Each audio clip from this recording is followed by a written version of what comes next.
Дорогие друзья, мы сейчас находимся в мастерской известного художника Святозара Чечетки, который на наших глазах создает арт-объект.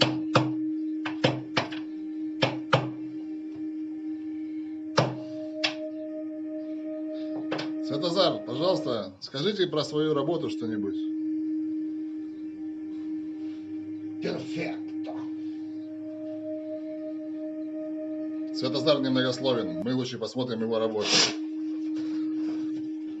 Вы видите здесь артефакты, сделанные из осколков проходящих боевых событий в нашем регионе Донбасс.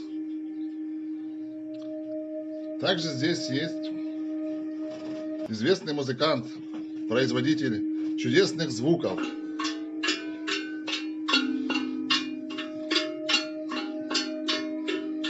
Послушаем эти чарующие звуки.